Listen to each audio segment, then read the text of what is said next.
ধন্যবাদ সোহাগ আপনাকে। বিগ ম্যাচে বাংলাদেশের বড় পারফরমেন্স করতে হবে, অর্থাৎ ভালোটাই খেলতে হবে। শ্রীলঙ্কা যদিও বাংলাদেশ থেকে এশিয়া কাপের ইতিহাসে অনেকটা এগিয়ে আছে, তাদের এশিয়া কাপের শিরোপায় আছে। এই আরব আমিরাতে কিন্তু 2022 সালে শ্রীলঙ্কা এশিয়া কাপের শিরোপা জিতেছিল, আর বৈশ্বিক আসরে শ্রীলঙ্কা বরাবরই ভালো করে থাকে। তবে বাংলাদেশের জন্য স্বস্তির হতে পারে যে লাস্ট যে সিরিজটা ছিল সেই সিরিজে বাংলাদেশ ভালো পারফরমেন্স করেছিল, তাদেরকে হারিয়েছিল, 2 সিরিজ জিতেছিল এবং তাদের মাটিতে সেটাও কিন্তু 2-1 ছিল। সেক্ষেত্রে বলা যায় বাংলাদেশে ভালো সম্ভাবনা আছে, কিন্তু ভুলটা কম করতে হবে, বারবারই বলছি।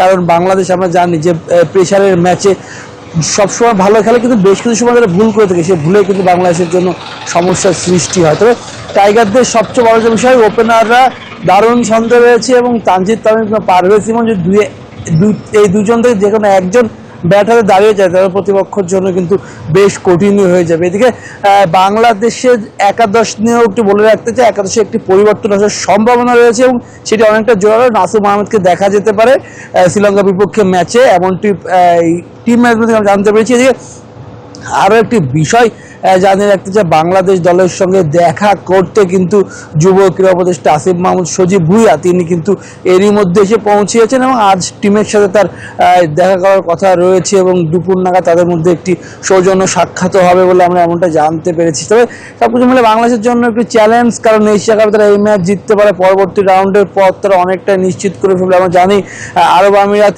এই কন্ডিশন, কারণ এই আবুধাবির মাঠ কিন্তু আরব আমিরাতের হোম ভেন্যু তারা তাদের বলা হয় এবং তারা কিন্তু হোম ভেন্যু তারা এই মাঠটা বেছে নিয়েছে।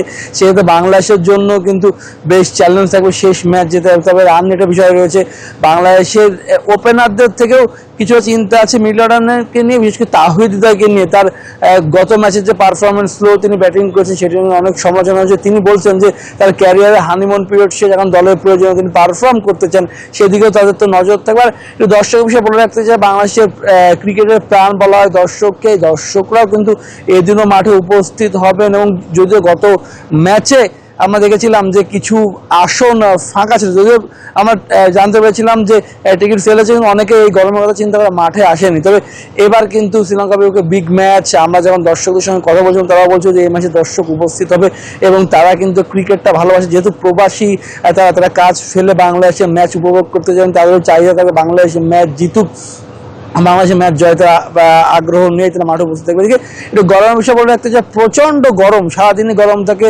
রাতেও কিন্তু গরমটা বাড়ে। সেক্ষেত্রে বলা যায় গরমে একটু বাংলাদেশের প্রতিপক্ষ হতে পারে। সব এই ছিল আবুধাবি থেকে আমার কাছে এখন পর্যন্ত সর্বশেষ।